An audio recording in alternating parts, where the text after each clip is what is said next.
Сәлеметсіңдер ме оқушылар? Қазір бізде қазақ тілі сабағы.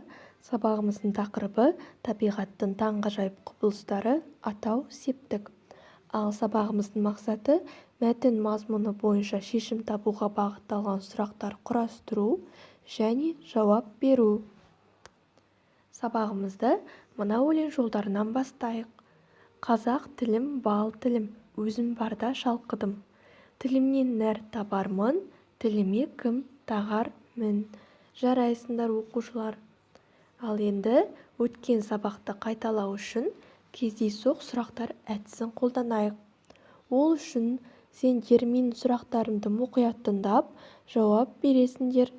Бірінші сұрағымыз: септік жалғаулары дегеніміз не? Қалай ойлайсыңдар?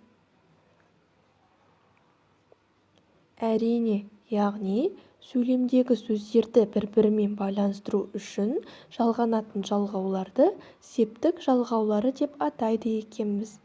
Ал қазақ тілінде неше септік бар? Әрине, 7 септік бар. Қане атап көрейікші? Атау, ілік, барыс, табыс, жатыс, шығыс және көмектес. Жарайсыңдар. Зат есімнің септелуін қалай түсінесіңдер? Дұрыс айтасыңдар. Яғни сөздердің септік жалғаулары арқылы өзгеруін зат есімнің септелуі деп атаймыз. Ал барыс септігі қандай сұрақтарға жауап береді? Әрине, кімге, неге және қайда деген сұрақтарға жауап береді. Ал ілік септігінің жалғаулары қандай?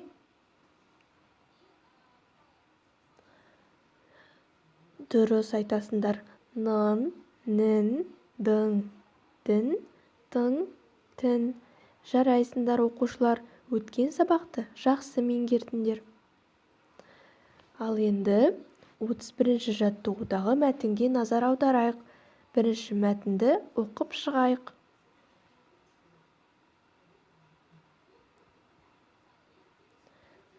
Оқып шықсақ, бұл мәтіннен не түсіндік? Дұрыс айтасыңдар, бұл мәтінде қар көшкіні жайлы айтылған екен. Ал қар көшкіні дегеніміз не? Яғни қардың тау беткейінен төмен қарай жылдам жылжуы екен. Ал қыс мезгілінде тауға шықсан, нені білуің керек? Әрине, ең алдымен сақтық шараларын міндетті түрде ескеру қажет.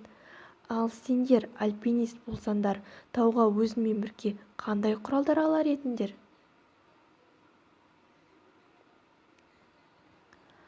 Дұрыс айтасыңдар. Ал енді мәтіндегі алғашқы сөйлемді көшіріп жазып, бастауыш пен баяндауыштың астын сызайық. Содан кейін бастауыштың қай септікте тұрғанын айтайық.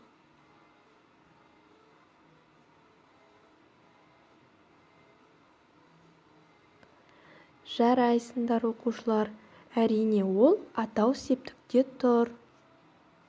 Ал енді ережемен жұмыс жасайық. Біздің бүгінгі тақырыбымыз атау септік және ол не, қандай сұрақтарға жауап береді екенін білеміз. Яғни атау септігі кім, не, кімдер, нелер деген сұрақтарға жауап береді. Атау септігіндегі сөздер сөйлемде негізінен бастауыш болады екен. Қане мысал келтіріп көрейік. Бірінші сөйлем: қайың орманда өседі. Бұл жердегі бастауыш қандай сөз? Әрине, қайың сөзі, себебі ол не деген сұраққа жауап беріп тұр. Келесі сөйлем: түйе сүтінен әртүрлі тағамдар жасалады. Бұл жердегі бастауыш қай сөз? Әрине, түйе сөзі, себебі ол не деген сұрақтарға жауап беріп тұр. Келесі: әсем демалыс кезінде көрмеде болды. Дұрыс айтасыңдар, әрине, әсем. Себебі ол адамның аты және ол кім деген сұраққа жауап береді. Келесі, қар күні бойы жауды. Дұрыс айтасыңдар, бұл жердегі бастауыш қар сөзі, себебі ол не деген сұраққа жауап беріп тұр. Жарайсыңдар. Қазір біз жеке жұмыс жасайтын боламыз. Ол үшін сендер сөйлемдерді көшіріп жазып, бастауыш пен баяндауышты табу керексіңдер. Ал сөйлемдер: бірінші сөйлем: қобыз адам үніне ұқсас дыбыс шығарады. Екінші сөйлем: қоян орман тоғайлар мен далалы жерлерде мекендейді. Келесі: қызғыш жауын құртымен ұсақ қоныстармен қоректенеді. Келесі: мақтадан тамаша талшық алынады. Ал сәттілік.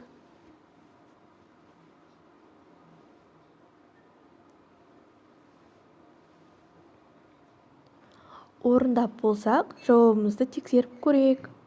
Бірінші сөйлем: қобыз адам үніне ұқсас дыбыс шығарады. Бұл жердегі бастауыш пен баяндауышты тауып көрейік. Әрине, ол бастауыш қобыз, себебі ол не деген сұраққа жауап береді. Ал баяндауыш дыбыс шығарады, және ол не істеді деген сұраққа жауап беріп тұр. Келесі: қоян орман тоғайлар мен далалы жерлерде мекендейді. Бұл жердегі бастауыш қоян, ал баяндаушымыз мекендейді. Жарайсыңдар. Келесі: қызғыш жауын құртымен ұсақ қоныстармен қоректенеді. Бұл жердегі бастауыш қызғыш және баяндаушымыз қоректенеді. Келесі: мақтадан тамаша талшық алынады. Бастаушымыз талшық, баяндаушымыз алынады. Жарайсыңдар оқушылар. Енді біз жеке жұмыс жасайтын боламыз. Ол үшін сендер дос, әке сөздері сөйлемде бастауыш болатындай екі сөйлем құрап жазасыңдар. Және де мына кестені пайдаланып ойымызды дәлелдейміз. Яғни берілген кестеде бұл атау септігіндегі сөз. Өйткені ол кім, не сұрағына жауап беріп тұр, және де сөйлемде бастауыш болып тұр.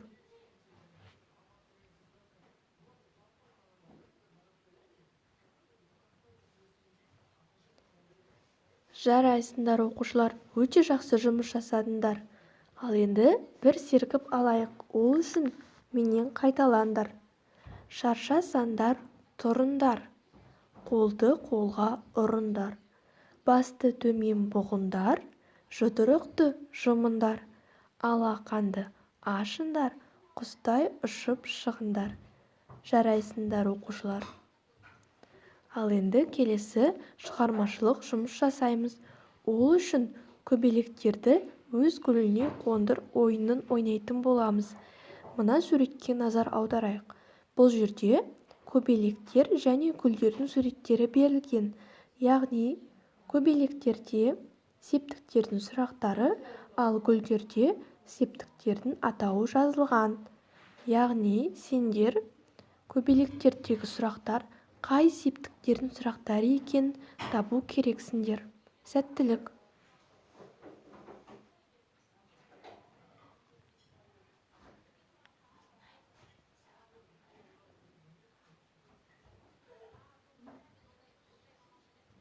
Орындап болсақ, жауабымызды тексеріп көрейік.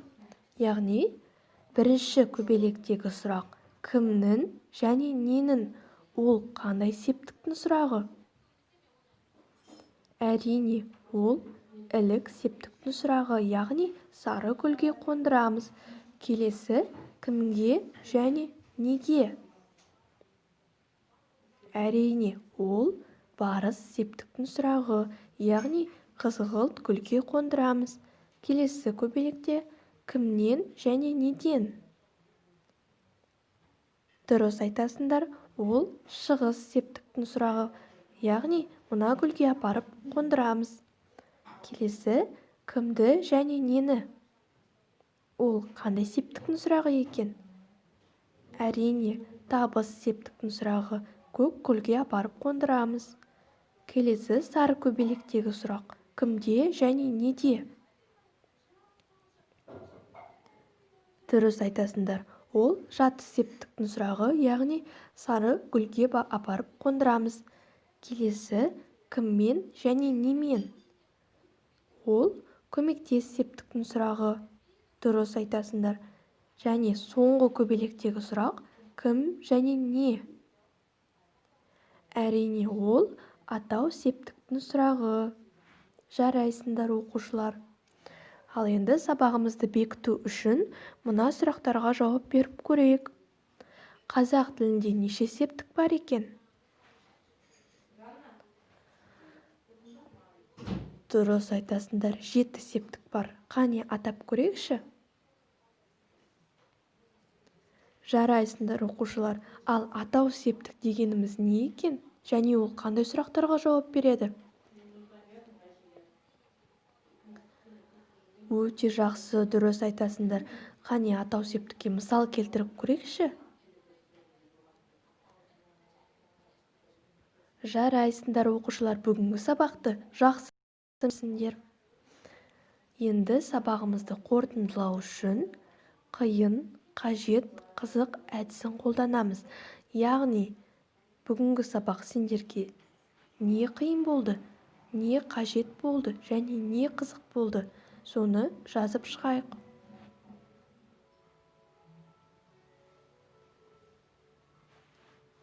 Жарайсыңдар оқушылар. Ал енді сабағымыздың соңында мен сендердің алдарына сары және жасыл жапырақтарды қойдым. Егер де сендер сабақты түсінбесеңдер, сары жапырақты, ал өте жақсы түсінсеңдер, жасыл жапырақты ағашқа апарып жабыстырасыңдар.